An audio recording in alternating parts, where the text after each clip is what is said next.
व्यक्ति जीवन में शांति के लिए क्या क्या नहीं करता है। मन की शांति ही व्यक्ति का सच्चा सुकून है।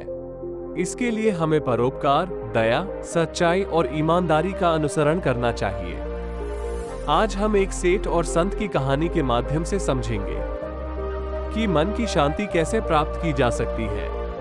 बहुत समय पहले की बात है। सेठ अमीरचंद के पास अकूत धन संपदा थी। उसके जीवन में हर तरह की सुख सुविधा थी, परंतु उसके मन को शांति नहीं मिल पा रही थी।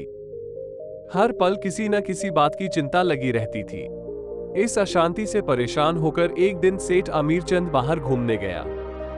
तभी उसकी नजर एक आश्रम पर पड़ी, जहां साधु प्रवचन दे रहे थे। सेठ प्रवचन से इतना प्रभावित हुआ कि आश्रम में जाकर बैठ गया।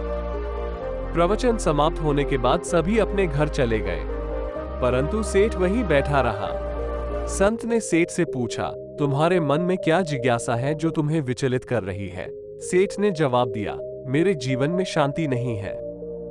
संत ने कहा, घबराओ नहीं, तुम्हारे मन की अशांति जल्द दूर हो जाएगी। सेठ ध्यान की मुद्रा में बैठा, परंतु उसका ध्यान भटक गया और वो उठकर आश्रम में घूमने लगा।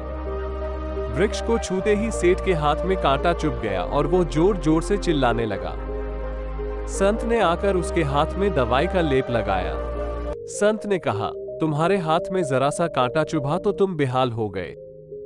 जरा सोचो, तुम्हारे अंदर क्रोध, लोभ और द्वेष जैसे बड़े बड़े कांटे चुभे हुए हैं, तो तुम्हारा मन कैसे शांत हो सकता है? संत की बात सेठ अमीरचंद को समझ आ गई और वो संतुष्ट होकर वहां से चला गया।